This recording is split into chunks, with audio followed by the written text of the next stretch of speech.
Hey everybody, this is Bo back in the Sports Lounge. We got LC Davis on the line. How you doing, sir? I'm doing good. How are you?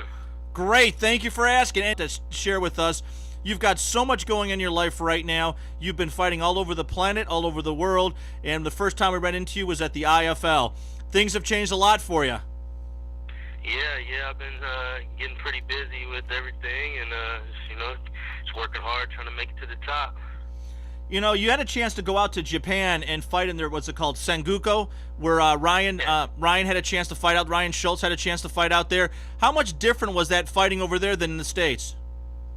Oh, it was a lot different, man. It was definitely a learning experience. I kind of took some things for granted as far as the jet lag and just preparing better. My weight was kind of an issue, but it was definitely an awesome experience, and I'd love to go back and fight over there again. And you've also got a chance to fight with that new outfit from Monty, the Affliction people. How was that? Yeah, that was cool, man. I love fighting for Affliction, absolutely. I fought one show with Monty, the Adrenaline MMA. That was cool too. It's basically just really cool to get to fight here in the Quad Cities where I live at. So a lot of my friends and family got to come and watch. So that was really cool. You know, nothing's worse as for a fighter is that to come down to the final thing where you've just fought your heart out, to have it go to a decision and pray that the referee saw it the way that you did. I mean, it's got to be frustrating as a guy to put his heart and soul into a battle like you did and to come down to a decision from referees. Yeah. You never want it to go to the decision. Basically, you're doing all that hard work and leaving it up to someone else's hands. So yeah, that's something you always try to avoid. But usually, if you know kind of how the fight went, and my fight in Japan, I when it came to the judge's decision, I thought I had lost that fight. He did more to control me and everything, and I thought the refs could have stood it up a couple of times, but I don't want to blame nothing on them. I should have got up to my feet and done it myself, but it is what it is. He got me, and he's a better man that day. Hopefully one day I'll get a rematch him and show him that I'm a little better than I was that night. Well, you've got quite an amass of wins behind you. You fought some of the best that are in the world as we know right now. What are kind of things that you do right now in this downtime to get yourself rested up and get ready for your next match? Well, right now I'm training really hard because, like I said, I'm fighting in less than 3 weeks, so the training is going really hard right now, and everything's going good. On the downtime when I don't really have a fight coming up and I'm not in a hard training camp, I'm just trying to improve my skills and work on my weaknesses mainly. The training's not near as intense. I'm just, just focusing on my weaknesses and trying to, improve my skills, not so much the strength and conditioning. Then when you get closer to the fight, you really kick in on getting in shape and getting prepared for the battle and, working on things that your opponent's going to do and stuff. Absolutely. What are kind of things you're doing right now to get yourself ready for Javier? Javier is a really good jiu-jitsu guy. He's probably one of the best in the world on the ground. So obviously I'm working on my ground game.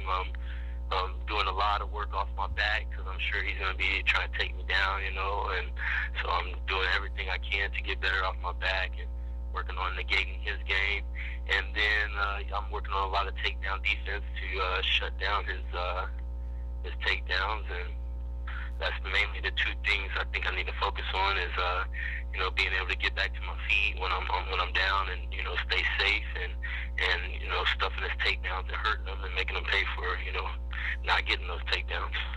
You know, things have changed so much over the last couple of years, LC, especially since we spoke and obviously before that point. What are the things that you try to pull out from every fight that you sit down and break down footage? A lot of fighters, we've had numerous ones, don't watch their losses. They go from there, and then they eventually get into their losses, but well after the effect. But what do you kind of do with the videos when you sit down and get a chance to study yourself? We know a lot of guys study a little bit of their competition, just about their likenesses, especially since you fight so similarly. But what do you kind of do for yourself? Well, I don't mind watching my losses. I don't dwell on them too much. I usually try to watch all my fights right after I do them. And then, like, when I'm getting ready for a fight, like for Javier or for any opponent, I like to watch what they do. I I don't watch too much footage on my opponent because you know you can psych yourself out and stuff like that. I never watch highlight tapes and stuff, interviews and stuff like that.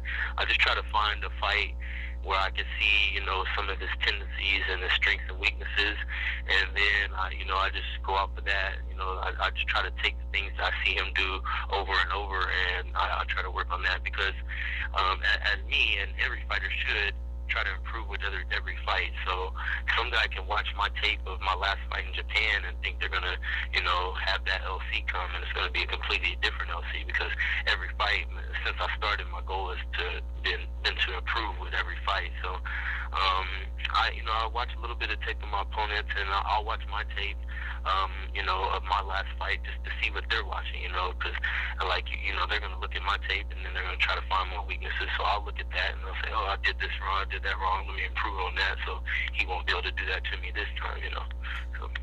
Well, you got this big event coming up August 1st, and it's quite a big smacked out card. You've got some big headliners along with yourself, but a lot of guys from the IFL. Do you get a chance to meet with those guys and talk over a little old school with them, or you guys pretty much set it behind you? Oh no, absolutely, man. All the guys from the IFL, enjoyed the experience. And I know I could say for myself, wish the IFL was still around. It was a great time and a great experience.